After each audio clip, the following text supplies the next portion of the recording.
Bukan kita yang mencari Allah, saudara, tapi Allah lah yang mencari kita. Kalau Allah mencari kita, berarti kita tersesat, kita ini terhilang, saudara. Makanya Allah mencari kita. Yohanes 3 ayat yang ke-16 ini menunjukkan bahwa Allah mencari kita, saudara.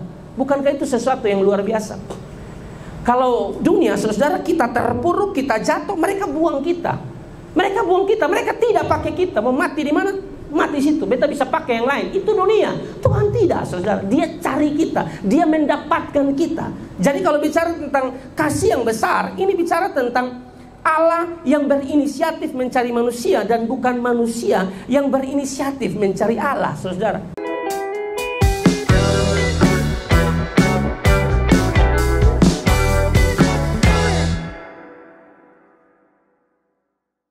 Yohanes pasal 3 ayat yang ke-16 kita akan baca sama-sama dengan suara yang keras. 1, 2, 3. Karena begitu besar kasih Allah akan dunia ini, sehingga ia telah mengaruniakan anaknya yang tunggal, supaya setiap orang yang percaya kepadanya tidak binasa, melainkan beroleh hidup yang kekal. Kasih tepuk tangan yang meriah buat Tuhan. Silakan duduk kembali tim pelayan yang melayani kita dengan luar biasa. Yang berbahagia adalah setiap mereka yang tidak sekedar mendengar firman, tapi dimampukan oleh Roh Kudus untuk melakukan firman, saudara. Karena kita dituntut, saudara, tidak hanya sekedar menjadi pendengar firman, tapi juga menjadi pelaku firman. Yakobus pasal 1 ayat yang ke-22 mengatakan bahwa kalau kita hanya menjadi pendengar firman dan tidak menjadi pelaku firman, maka kita menipu diri kita sendiri. Jadi saya berharap saudara-saudara, anak-anak muda yang luar biasa yang malam hari ini hadir ya di lantai 1 full, lantai 2 full ya. Saya berharap kita dengar firman, fokus pada firman, karena tidak ada hal lain yang bisa ubah hidup kita selain firman. Hanya firman yang mampu menolong dan mengubahkan seluruh kehidupan kita. Roma pasal 10 ayat 17 mengatakan bahwa iman timbul dari pendengaran, dan pendengaran akan firman, bukan gosip. Pendengaran akan firman Tuhanlah yang membuat iman kita bertumbuh. Terima kasih kepada Gembala Sidang dan semua pengurus One Way Youth and Teens yang mengizinkan saya untuk bisa berdiri di mimbar yang kudus, yang gagah, yang keren, yang kreatif ini, saudara, untuk saya bisa menyampaikan firman Tuhan. Saudara, saya terlampau percaya, saudara, bahwa tidak ada segala sesuatu yang terjadi di luar kendali Tuhan, di luar keputusan Tuhan. Itu tidak mungkin. Semua yang terjadi itu ada dalam kendali Tuhan. Termasuk, saudara, saya bisa berdiri di sini, saya percaya semua ada dalam kendali Tuhan. Amin, saudara. Segala sesuatu ada dalam kendali Tuhan yang luar biasa ya. Amsal 19 ayat 21 bilang begini, banyaklah rancangan di hati manusia, tetapi keputusan Tuhanlah yang terlaksana. Mungkin saudara di Natal hari ini ya ada banyak tuh ya, ada banyak yang mungkin pengurus bilang kayaknya pengkhotbah ini saja, pengkhotbah ini saja. Sampai pada akhirnya saya yang diminta berkhotbah, saya percaya di situ semua Tuhan bekerja. Amin, saudara.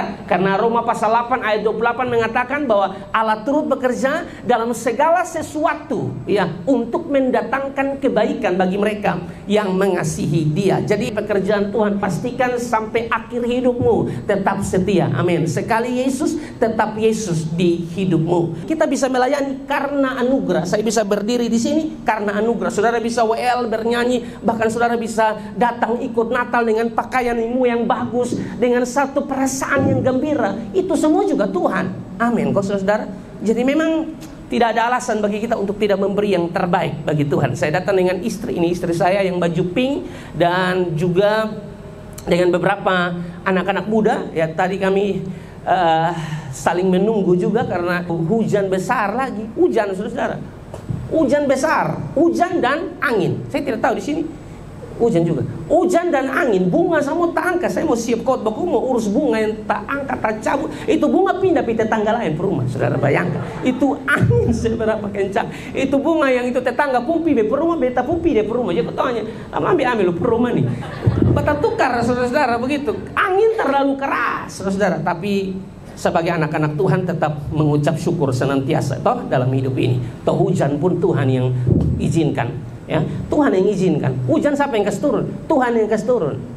Kira-kira ada ayat soalnya? Ada, saudara. Yeremia 14 ayat 22. Yeremia 14 ayat 22 bilang begini, adakah yang dapat menurunkan hujan di antara dewa kesia-siaan bangsa-bangsa itu? Atau dapatkah langit sendiri memberi hujan lebat?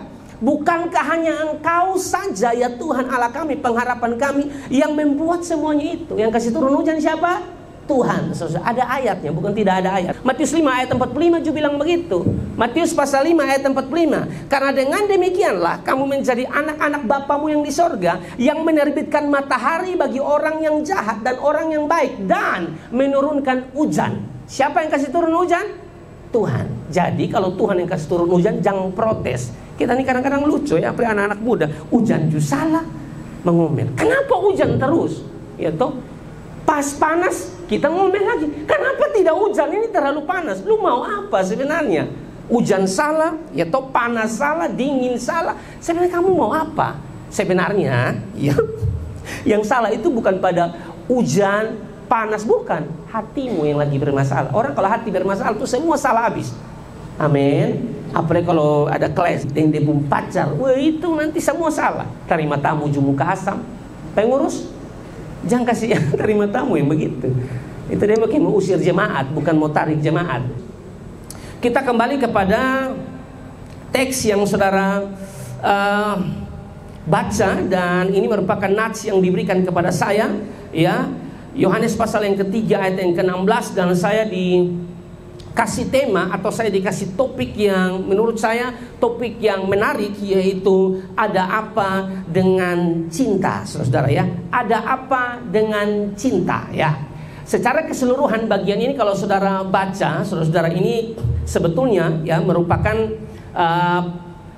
percakapan yang sangat menarik ya, percakapan yang sangat menarik saudara ya, antara Yesus dan Nikodemus, saudara ya. Yesus dan Nikodemus mereka bercakap-cakap, berbincang-bincang tentang kelahiran baru, saudara ya. Dan seorang Nikodemus, seorang Farisi, seorang pemimpin agama Yahudi, kalau saudara lihat di Yohanes pasal 3 ayat 1, di situ dia seorang pemimpin agama Yahudi yang belum memahami tentang dilahirkan kembali, saudara. Lalu Yesus mengajarkan dia ya tentang kelahiran kembali ya, kelahiran dari air dan roh. Yesus mengajarkan hal itu kepada Nikodemus, saudara. Tapi inti dari percakapan yang panjang lebar ini, saudara, terdapat ayat 16 yang sangat-sangat menarik, saudara ya.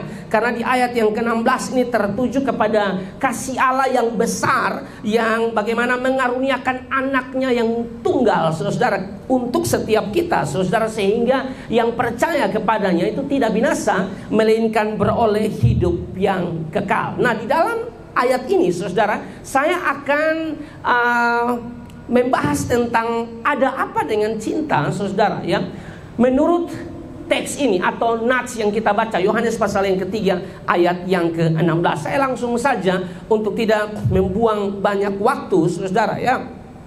Ada apa dengan cinta? Kalau kita bicara tentang cinta, saudara ya, tentu ini hal yang sangat menarik. Pembahasan tentang cinta adalah pembahasan yang sangat-sangat menarik, saudara, untuk kita pelajari bersama-sama ya. Tentu cinta Allah atau kasih Allah ini, saudara, ya melebihi cinta-cinta yang kita kenal lah begitu. Bahkan cintanya Tuhan tuh melebihi gombalan-gombalan Dylan yang Anda tahu ya toh. Gombalan-gombalan Dylan dalam film Dylan dan Milea, Dylan 1990 itu kan luar biasa. Milea, jangan rindu, rindu itu berat, biar aku saja. Itu gombalan-gombalan Dylan, saudara, untuk Milea ya. Dylan bilang, kalau mencintaimu adalah kesalahan, maka aku mau mencintaimu terus. Maksudnya aku mau hidup dalam kesalahan terus, karena mencintaimu adalah kesalahan, saudara. Dylan bilang begitu. Bahkan Dylan bilang begini, PR-ku adalah merindukanmu, lebih kuat dari matematika, lebih luas dari fisika, lebih kerasa dari biologi, saudara. Tapi tentu kalau kita bicara tentang cinta Yesus kepada saya dan saudara, melebihi gombalan-gombalan Dylan, saudara. Karena manusia itu begitu, saudara. Seringkali hanya habis dengan gombalan-gombalan kosong, saudara-saudara. Omong lain, bikin lain. Pendeta yang di Manowo bilang kelainan, saudara. Itu yang seringkali terjadi. Ya, nah kalau kita bahas Yohanes 3 ayat yang ke-16 tentu beda, saudara. Cinta Tuhan untuk saya dan saudara beda. Kasih Yesus untuk saya dan saudara itu beda dengan kasih yang dunia tawarkan, yang dunia berikan. Beda, saudara. Ini kasih yang tulus, kasih yang berkorban bagi saya dan saudara, kasih yang menyelamatkan setiap kita. Kasih Yesus beda dengan kasih dunia. Makanya saya bilang, kasih Yesus, cinta Yesus melebihi gombalan-gombalan dilan, saudara. Karena kalau kita bicara tentang cinta, ya, kalau ngomong tentang cinta atau kita bertanya tentang cinta pada seseorang, selalu jawabannya tuh jawaban-jawaban yang menarik, saudara-saudara, ya, yang ekspektasinya tuh tinggi. Ya, kalau tanya cinta tuh apa? Cinta itu berkorban. Cinta itu apa? Cinta itu setia, sehidup semati. Cinta tuh ini, saudara. Itu hanya dalam dunia ekspektasi, saudara. Tapi realitanya, saudara, kenyataannya tidak seperti itu. Kalau ditanya apa itu cinta, yang bagus-bagus yang dia bilang, yang menarik yang dia bilang, yang indah-indah yang dia bilang, itu ekspektasi saja, saudara. Realitanya tidak seperti itu. Bilang mau setia, pacaran baru 5 hari, baru 1 minggu selingkuh. Nah, ini repot, saudara. Ini belum nikah, ini masih pacaran. Belajar dari sekarang. Setia itu setia dari sekarang. Amin. Jadi sosial nih Pak, sekarang tuh main gila dong, nanti nikah, bahaya, nanti terbawa. Makanya saudara, pada akhirnya keputusan-keputusan yang dibuat oleh orang-orang yang sakit hati karena cinta hanyalah ekspektasi. Dia tidak dapat yang dia inginkan itu hanya harapannya. Tapi orang yang mencintai dia itu tidak seperti itu, tidak tulus, tidak sama dengan keinginannya. Maka keputusan yang dia buat adalah ku menangis, membayangkan. Tidak hanya habis dia menangis, saudara. Setelah menangis, apalagi kalau tidak berdoa, repot. Tidak datang pada Pak Gembala, Ibu Gembala. Oh, ini repot, saudara. Harus datang, kau tanya, didoakan. Jangan sendiri-sendiri di kamar. Terakhir lari-lari ke tali, saudara. Untuk apa? Bunuh diri. Saya berharap di sini tidak ada. Amin, saudara. Waktu Anda disakiti, saudara, Anda harus tahu manusia itu begitu, saudara. Manusia dong begitu, janji lain bikin lain. Tapi ada satu pribadi yang dia omong apa, dia janji apa, dia pasti dibuktikan. Yesus Kristus Tuhan namanya. Kasih tepuk tangan yang meriah buat Tuhan. Nah, itu yang terjadi, saudara, diberkati oleh Tuhan. Jadi memang kita punya Tuhan yang mencintai kita tuh apa adanya, saudara-saudara. Cinta Tuhan kepada kita tuh cinta yang sangat-sangat besar, saudara-saudara. Ya, cinta yang menerima kita apa adanya. Kalau kita ngomong cinta dalam pandangan manusia, ya hanya ekspektasinya menerima apa adanya. Padahal tidak. Kenyataannya lihat itu ada kurang. Itu dia langsung ke ilfil memang. Yang namanya manusia itu pasti kurang. Tidak ada manusia yang sempurna. Dia suka agama di Batista Lukici. Lu mau ke mana? Semua orang itu pasti ada di kurang, saudara. Semua orang itu pasti ada tetapinya. Tetapi itu ditempatkan supaya kita tuh tahu diri. Nanti kita sombong. Cantik mau mati, mau omong nyambung, ada. Betul tuh. Makanya saudara tidak bisa buat keputusan untuk terima dia. Omong soalnya nyambung, pada cantik. Tidak mungkin saudara temukan satu orang yang menurut saudara dia sempurna, tidak ada kurang. Tidak ada. Yang sempurna itu cuma Yesus Kristus. Amin. Yang lain itu pasti tidak sempurna, saudara. Pokoknya bepung nyong, tuh bepung cowok, tuh bepung pacar, tuh paling setia. Tidak ada yang lain. Padahal dia pun kau tidak boleh dijalanin perempuan lain. Suka tahu dia sen percaya. Soalnya pokoknya Sony bisa pakai nyanyi lah. Mati-matian ku membelamu di depan mereka. Pakai Mahalini pula aku pada bodoh. Sudah tipu ini. Ini contoh sah. Menyanyi Mahalini pula aku sok-sok menyanyi ke mau bela dia pun pacar. Padahal dia pun pacar kasih bodoh dia. Jangan, saudara. Ya. Jangan begitu. Sebegitu nanti kalau suka sakit hati dia mulai stres. Berdoa pernah, datang ibadah pemuda pernah, lihat tali mau bunuh diri. Saudara pikir bunuh diri menyelesaikan masalah? Saudara pikir bunuh diri solusinya untuk mengobati rasa sakitmu atau lukamu? No, tidak, saudara. Saya ngomong dalam khotbah saya, meskipun banyak orang yang tidak suka dengan penggalan khotbah yang saya posting, di media sosial, di Facebook, di TikTok. Di TikTok tidak terlalu, tapi di Facebook itu terlalu banyak yang bagi. Waktu saya ngomong tentang bunuh diri, itu bukan solusi. Bunuh diri adalah suatu kebodohan yang dilakukan oleh orang-orang yang tidak mengenal Allah. Sesakit hati apapun saudara, dengar baik-baik, ada satu pribadi yang mengerti kamu, mencintai kamu, dan mampu memulihkan keadaanmu, Yesus Kristus. Jangan pakai cara-cara setan yang mau bunuh diri. Saudara pikir itu solusi? Bukan, neraka langsung. Alkitab sudah bilang jangan membunuh. Jangan membunuh itu memiliki dua arti, saudara-saudara, memiliki dua makna. Jangan bunuh sesamamu, juga jangan bunuh dirimu sendiri. Amin. Waktu Anda melakukan tindakan bunuh diri, Anda tidak mengasihi diri. Kenapa? Karena hukum yang Tuhan sampaikan adalah kasihilah Tuhan Allahmu dengan segenap hatimu, kasihilah sesama manusia seperti dirimu sendiri. Tindakan bunuh diri adalah tindakan yang tidak mengasihi diri. Pengkhotbah pasal 3, untuk segala sesuatu itu ada masanya. Ada waktu lahir, ada waktu mati, saudara. Ada waktu menanam, ada waktu menabur. Segala sesuatu itu ada waktu. Ada waktu kita lahir, ada waktu juga untuk mati, itu pasti, saudara. Kematian itu pasti, tapi bukan dengan cara bunuh diri. Lalu bagaimana kalau kita ada dalam situasi yang sulit? Apa yang harus kita lakukan? Ya dekat dengan Tuhan. Toh, kok hanya Dia yang bisa berikan kekuatan kepadamu. Mazmur 62, Daud bilang begini, hanya dekat Allah saja aku tenang. Artinya kalau Anda menjauh dari Allah, Anda tidak bisa merasakan ketenangan itu dan damai itu. Amin. Lagian begini, 1 Korintus pasal 10 ayat yang ke-13 kan bilang, pencobaan-pencobaan yang kamu alami tidak melebihi kekuatanmu. Sebab Allah setia, dan karena itu Ia tidak akan membiarkan kamu dicobai melampaui kekuatanmu. Pada waktu kamu dicobai, Ia akan memberikan kepadamu jalan keluar sehingga kamu dapat menanggungnya. Lalu bagaimana dengan orang yang bunuh diri, Pak? Bagaimana dengan orang yang bunuh diri? Itu orang yang tidak percaya Yesus. Karena saya percaya orang yang percaya Yesus, masalah apapun, beban apapun, apalagi hanya sekedar putus pacar, dia aman, dia tetap kuat. Amin. Amin kok. Lihat orang jalan berdoa, lu tersinggung. Lihat orang jalan, orang mama, dia jalan ini mama, saudara yang tersinggung. Kenapa kau orang berdoa? Kau itu di mama, kau urusan apa? Hanya karena dia putus, dia sakit hati begitu. Dia lihat bebek jalan berdua, dia sakit hati. Dia lihat sandal kiri kanan, dia sakit hati. Dia mau angkat nih orang, sandal kau buang, tidak bisa begitu. Saudara sakit hati apa macam? Sudah santai, kalau seputus ya sudah. Kalau dalam satu hubungan Anda baik, Anda ini sangat baik, Anda ini orang yang tulus, lalu dia yang kasih putus Anda, yang rugi siapa saya tanya? Hah?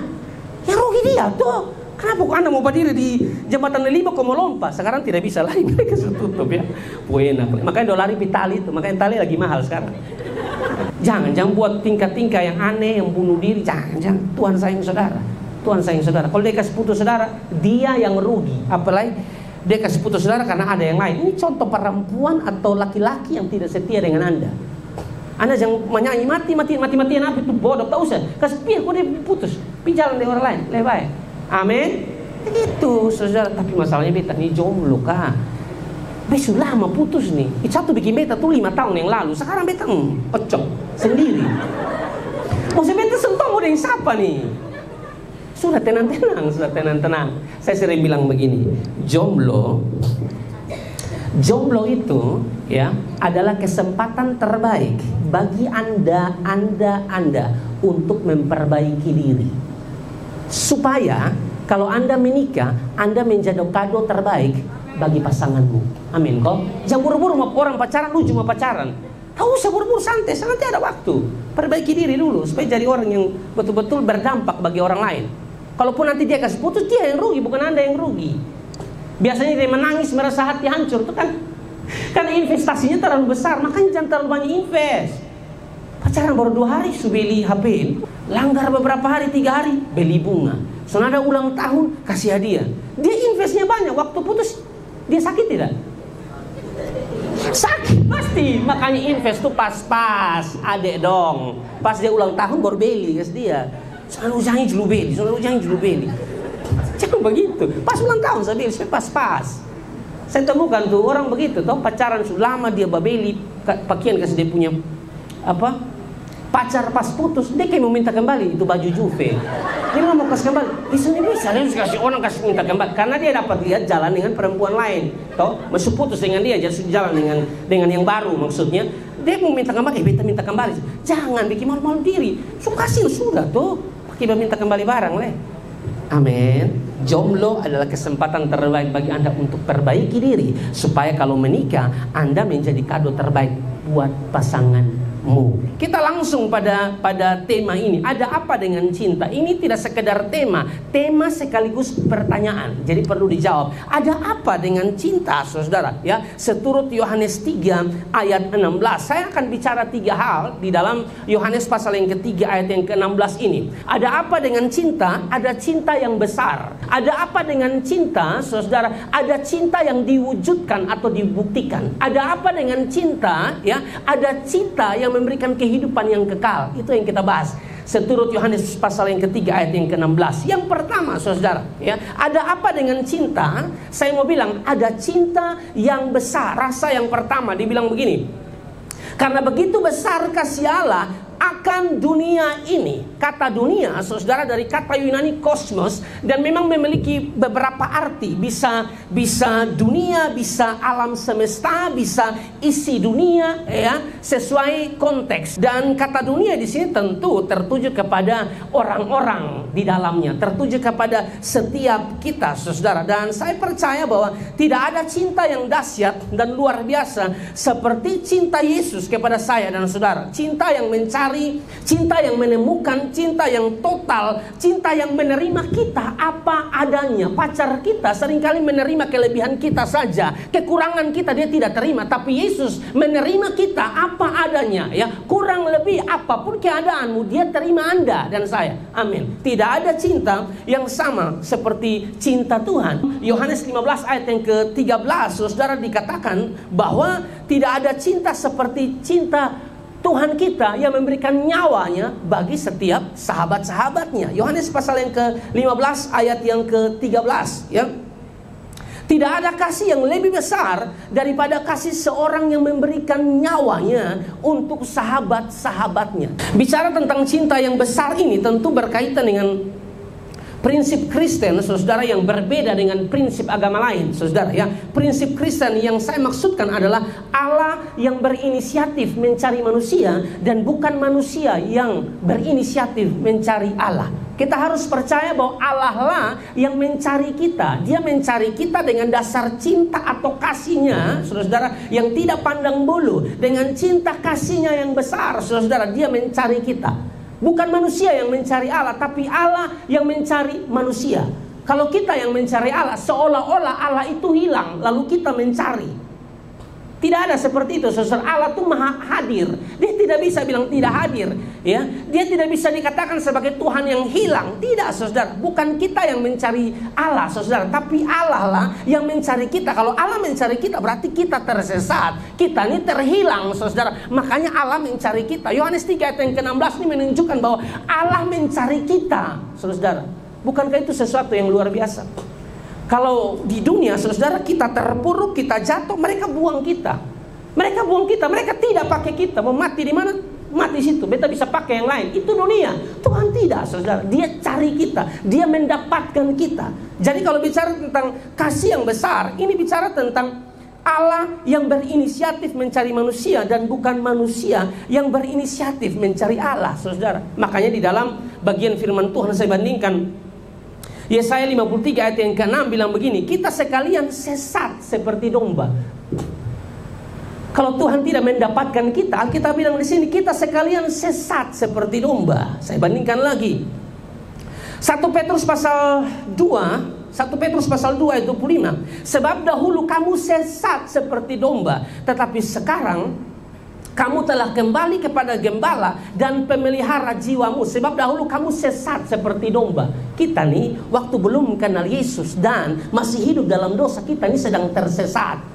Dan bagaimana mungkin kita bisa mencari Allah? Tidak bisa. Allah lah yang mencari kita karena kita sedang tersesat. Tuhan lah yang mencari kita untuk menyelamatkan kita, saudara. Lalu mungkin Anda menatap saya, lalu Anda akan protes saya karena ada ayat Yesaya 55 ayat yang ke-6 bilang begini, carilah Tuhan selama ia berkenan ditemui. Tadi Pak bilang, ya, cinta yang besar itu, ya, adalah bagaimana Allah berinisiatif menyelamatkan kita, atau Allah yang berinisiatif mencari kita. Lalu bagaimana dengan ayat ini? Carilah Tuhan selama ia berkenan ditemui, berserulah kepadanya selama ia dekat. Bagaimana dengan ayat ini, Pak? Ini kan kita diperintahkan untuk cari Tuhan. Dengar saudara, kita mencari Tuhan karena Dia terlebih dahulu telah mencari kita, saudara. Karena tidak ada manusia yang bisa mencari Allah. Kita ini manusia berdosa. Dia yang mencari kita, Dia yang menyelamatkan setiap kita. Ini terlihat dari waktu Adam dan Hawa jatuh dalam dosa. Yang mereka lakukan adalah bersembunyi, saudara. Tetapi Tuhan mencari mereka. Coba lihat Kejadian pasal 3 ayat 8 sampai ayat yang ke-9. Ketika mereka mendengar bunyi langkah Tuhan Allah yang berjalan-jalan dalam taman ini pada waktu hari sejuk, bersembunyilah manusia dan istrinya itu terhadap Tuhan Allah di antara pohon-pohonan dalam taman. Waktu manusia jatuh ke dalam dosa, mereka bersembunyi, saudara. Dan Alkitab mengatakan bahwa ketika mereka mendengar bunyi langkah Tuhan Allah yang berjalan-jalan dalam taman itu, mungkin Anda menatap saya dan berkata, bagaimana untuk bisa memahami hal ini? Bukankah Allah itu roh? Sebenarnya kalimat mendengar bunyi langkah Allah yang berjalan-jalan dalam taman itu tuh adalah bahasa antropomorfis, saudara. Allah digambarkan seolah-olah seperti manusia, begitu ya, supaya kita pembaca nih memahami, ya saudara. Lalu ayat 9, tetapi Tuhan Allah memanggil manusia. Allah yang memanggil manusia dan berfirman kepadanya, di manakah engkau? Mereka buat dosa, lalu mereka bersembunyi. Mereka takut bertemu dengan Tuhan. Bukan mereka yang cari Tuhan untuk memohon ampun, tapi Tuhanlah, Allah lah yang mencari mereka, saudara. Jadi ini dimulai dari awal. Allah lah yang mencari mereka, saudara. Ya, bahkan kalau kita lihat di dalam Kejadian pasal 3 ayat 21 dikatakan begini, dan Tuhan Allah membuat pakaian dari kulit binatang untuk manusia dan untuk istrinya itu, lalu mengenakannya kepada mereka, saudara. Ya, jadi kalau kita bicara tentang siapakah yang pertama kali mendesain pakaian daripada manusia, bukan Ivan Gunawan, bukan saudara, dan yang lain bukan. Tuhan, saudara. Tuhan yang mendesain pertama kali di dalam Kejadian pasal 3 ayat 21 ya. Kulit binatang ini kan berarti ada binatang yang disembelih, dan kalau saya baca para penafsir sepakat bahwa binatang di situ maksudnya adalah domba. Sebenarnya ini adalah gambaran. Ini adalah gambaran, saudara, bahwa Yesus nanti akan datang, saudara, ke dalam dunia untuk menyelamatkan umat manusia yang benar-benar sudah jatuh ke dalam dosa. Karena Adam jatuh ke dalam dosa karena ketidaktaatan satu orang. Seturut Roma pasal yang ke-5 ayat 19.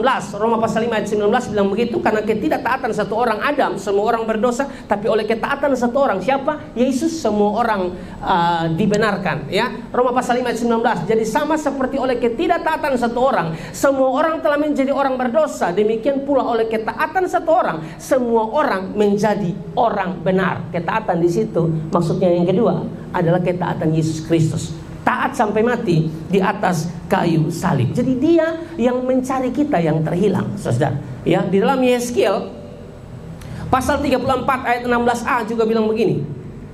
Yang hilang akan kucari, yang tersesat akan kubawa pulang. Yang hilang akan kucari, yang tersesat akan kubawa pulang. Yang menjadi pertanyaannya sekarang adalah begini, dengan cara apa Allah mencari manusia? Itu pertanyaannya. Dengan cara apa Allah bisa mencari manusia? Ya tentu, saudara, ya, caranya adalah Allah sendiri yang menjadi manusia, atau Allah sendiri yang, saudara, turun ke dalam dunia. Karena tidak ada cara lain lagi, saudara. Ya, setelah Adam dan Hawa jatuh, ada yang namanya original sin. Karena ketidaktaatan satu orang, semua orang berdosa. Mungkin Anda menatap saya dan protes, kenapa kita semua berdosa? Kok yang bikin Adam dan Hawa? Nah, ya, karena Adam dan Hawa itu wakil kita, nah, saudara. Waktu mereka bikin dosa, semua kita ini berdosa. Nah, kita bilang upah dosa itu maut. Dosa apa saja, sekecil apapun dosa itu, saudara, akan mengantar saudara ke neraka. Bagaimana caranya supaya saudara dan saya ini selamat? Dengan kekuatanmu, dengan upayamu, dengan perbuatan baikmu tidak bisa. Kalau agama lain, saudara, mereka berusaha untuk berbuat amal, berbuat baik supaya bisa selamat. Tapi kita ini tidak, saudara. Perbuatan baik mana yang bisa mengantar saudara kepada keselamatan? Yesaya 64 ayat 6. Ya. Kesalehanmu seperti kain kotor, demikianlah kami sekalian seperti seorang najis, dan segala kesalehan kami, itu kesalehan atau kesalahan? Kesalehanmu seperti kain kotor, kata firman saudara. Perbuatan baikmu, kamu tolong orang waktu bensin habis ya, kamu bawa orang ke rumah sakit, itu perbuatan baik saudara. Tapi Anda lakukan tanpa beriman pada Yesus, seperti kain kotor. Perbuatan baikmu tidak bisa menyelamatkanmu. Makanya Efesus pasal 2 ayat 8 dan ayat 9, keselamatan itu karena kasih karunia. Amin. Tolong anak-anak muda jangan aneh-aneh waktu orang tanya, kan pi gereja buat apa? Pi acara itu buat apa? Melayani buat apa? Lalu saudara jawab, supaya saya selamat. Itu jawaban yang salah sekali. Anda pelayanan, Anda datang gereja, itu bentuk syukur yang Anda lakukan karena Anda sudah selamat. Kita beda dari agama lain. Keselamatan karena kasih karunia. Amin kok. Dia sudah selamatkan Anda, sekarang berbuat baik. Perbuatan baikmu bukan syarat selamat, bukan. Itu adalah bukti atau bentuk ucapan syukur karena Anda sudah selamat. Dia mencari Anda, dia menyelamatkan Anda. Sebagai orang-orang yang sudah diselamatkan oleh Tuhan, saudara, saling mengasihi, berbakti, beribadah, saudara, melayani. Itu bukti bahwa Anda sudah selamat. Amin kok saudara. Keselamatan karena anugerah. Dia yang mencari kita yang terhilang, saudara, diberkati oleh Tuhan. Jadi bagaimana caranya Allah mendapatkan kita? Allah yang harus jadi manusia. Syarat penebus, syarat juru selamat, saudara-saudara, adalah manusia, harus manusia. Dia harus manusia, tapi yang kedua, manusia yang tidak berdosa. Manusia ini begini banyak nih. Satu dunia begini banyak manusia, tapi persoalannya manusia dan tidak berdosa. Siapa yang tidak berdosa? Coba angkat tangan siapa yang tidak berdosa supaya Anda jadi juru selamat atau penebus. Tidak ada, tidak ada. Yang tidak berdosa hanya Yesus Kristus Tuhan. Makanya dia turun ke dalam dunia. Dia menjelma menjadi manusia. Tapi waktu dia menjadi manusia, Allahnya tidak hilang, saudara. Makanya dari agama-agama lain itu suka serang kita. Mereka bilang Yesus itu Allah. Allah na lapar makan. Allah na aus minum. Allah na capek lelah mengantuk tidur. Mereka sering serang kita. Tapi itulah orang yang serang kita, mereka tidak paham. Termasuk yang saya tanggapi itu maju mundur cantik, maju mundur cantik. Si Syahrini itu kan dia protes kita pun Allah, kita pun Tuhan. Tuhan na begitu, Allah na begitu. Lapar na makan, mengantuk na tidur, capek na tidur. Allah na model begitu. Dia tidak paham, saudara. Di dalam diri Yesus itu ada dua natur, 100% Allah dan 100% manusia. Dia makan, ya, itu menunjukkan bahwa dia itu manusia 100%. Dia minum karena dia haus, itu menunjukkan dia manusia. Jangan pakai data kemanusiaan daripada Yesus yang lapar makan, mengantuk tidur untuk menyerang kealahannya. Tidak bisa begitu. Dia tetap Allah. Ada saat dimana dia bilang begini, sebelum Abraham jadi, aku sudah ada. Bukankah itu menunjukkan dia Allah? Amin. Waktu orang lumpuh dia bilang dosamu diampuni, dia langsung bisa jalan. Bukankah itu Allah? Saudara-saudara, ada saat dia pakai, ada saat dia tidak pakai. Lebih banyak dia tidak pakai. Makanya dalam Filipi pasal yang kedua itu kan bilang dia mengosongkan dirinya, kenosis. Nah, saudara-saudara diberkati oleh Tuhan, ini menarik ya. Jadi syarat penebus juru selamat harus manusia dan tidak berdosa, saudara. Dan dia menunjukkan cinta kasih yang luar biasa kepada setiap kita ya. Dia taat sampai mati, saudara. Dia menunjukkan pengorbanan yang luar biasa. Filipi pasal 2 ayat 6 sampai ayat yang ke-8. Perhatikan di sini, saudara, dikatakan yang walaupun dalam rupa Allah tidak menganggap kesetaraan dengan Allah. Yesus itu Allah, saudara ya. Yang walaupun, ini kurang satu kata sebenarnya ya, sebetulnya yang walaupun ada dalam rupa Allah, kekurangan satu kata ya, terjemahan bahasa Indonesia. Yang walaupun dalam rupa Allah tidak menganggap kesetaraan dengan Allah itu sebagai milik yang harus dipertahankan, melainkan telah mengosongkan dirinya, kenosis, saudara, dan mengambil rupa seorang hamba. Dia itu Tuhan, dia itu Allah, saudara, datang ke dalam dunia mengambil rupa seorang hamba, menjadi sama dengan manusia, dan dalam keadaan sebagai manusia ia merendahkan dirinya dan taat sampai mati. Yesus saja merendahkan diri. Sudah lihat. Nah, kita ini kadang-kadang sombong sekali. Tapi kita mau sombong apa? Kok semua dari Tuhan. Belajar rendah hati, belajar merendahkan diri. Yesus merendahkan diri, saudara, taat sampai mati, bahkan sampai mati di atas kayu salib. Kalau dia tidak taat sampai mati di atas kayu salib, neraka semua kita. Amin kok. Karena mesti ada penebus, saudara. Ya dia yang menebus kita. Dia taat sampai mati dan sampai mati di atas kayu salib. Itu bukti cinta yang luar biasa. Komitmen, konsistensi yang dia tunjukkan, setia sampai akhir. Kadang-kadang kita ini tidak, saudara. Kadang-kadang kita pun kasih di Tuhan ini, kadang-kadang kasih pura-pura, kasih omong kosong. Kalau ada baik semangat, kalau ada semua berjalan sesuai dengan dia pun keinginan, semua dia mau ambil alih, saudara-saudara. Dia semangat, tapi nanti kalau sudah ada di dalam situasi yang sulit, dalam ujian-ujian tertentu yang Tuhan izinkan, semua noe, semua lemah, tidak bisa semangat lagi. Jangan bangkit, saudara. Dia saja berikan hidupnya bagi kita. Bagaimana mungkin kita loyo-loyo? Semangat. Youth one way and teen. Semangat kita jangkau jiwa bagi Kristus. Amin. Mesti begitu. Mau yang enak-enak, saya hidup tidak bisa enak-enak terus, saudara. Alkitab bilang Filipi 1 ayat 29, kamu dikaruniakan tidak hanya untuk percaya, tapi menderita. Jadi percaya dan menderita itu satu paket penting dalam kehidupan orang percaya. Sama seperti kalau saudara beli daging McD, KFC, ada paketannya. Ini juga paket. Anda tidak bisa memilih percaya lalu membuang, saudara, hal-hal yang tidak enak yang Tuhan izinkan dalam hidup saudara. Tidak bisa. Itu satu paket, saudara. Jadi tanpa Yesus kita binasa, saudara. Tanpa Yesus kita binasa. Ya, ada apa dengan cinta? Ada cinta yang besar. Yesus bilang dalam Lukas 19 ayat 10, sebab anak manusia datang untuk mencari dan menyelamatkan yang hilang. Ini yang saya bilang tadi, cinta yang besar, saudara, menunjukkan inisiatif Allah mencari kita. Kalau kita yang cari Allah, tidak bisa. Kita orang berdosa, tersesat, kita tidak bisa menemukan Allah, saudara. Tidak bisa. Dialah yang berinisiatif mencari kita. Dan dia membuktikan dalam Lukas 19 ayat 10, anak manusia datang untuk mencari dan menyelamatkan yang hilang. Bahkan dalam 2 Korintus pasal 5 ayat 21 bilang begini, dia yang tidak mengenal dosa telah dibuatnya menjadi dosa karena kita, supaya dalam dia kita dibenarkan oleh Allah. Maksud dari ayat ini begini, dalam terjemahan yang lain, bahasa Indonesia sehari-hari, Kristus tidak berdosa, tetapi Allah membuat dia menanggung dosa kita, supaya kita berbaik kembali dengan Allah karena bersatu dengan Kristus. Waktu manusia jatuh ke dalam dosa, saudara, ya, ada satu hubungan yang terpisah antara Allah dan manusia, saudara. Nah, bagaimana supaya ini hubungan antara Allah dan manusia bisa berbaik kembali, saudara? Harus ada jembatan. Siapa? Yesus Kristus. Hanya melalui dia kita bisa berbaik dengan Allah, kita bisa berdamai dengan Allah, saudara. Hanya melalui Yesus Kristus.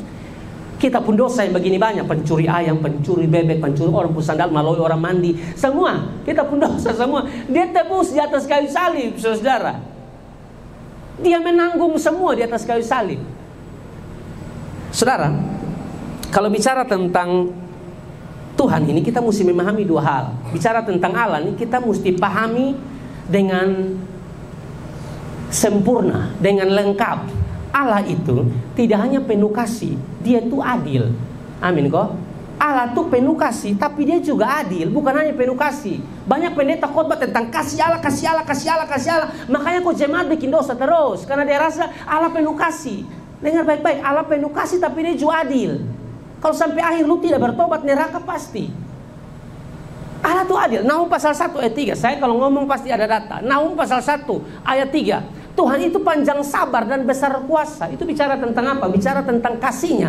Tapi sudah lihat ayat lanjutannya. Tetapi ia tidak sekali-kali membebaskan dari hukuman orang yang bersalah. Ia berjalan dalam puting beliung dan badai, dan awan adalah debu kakinya. Dia penuh kasih, tapi dia juga adil. Keadilannya, saudara, mengharuskannya untuk menghukum orang yang berdosa. Kita ini seharusnya dihukum, saudara.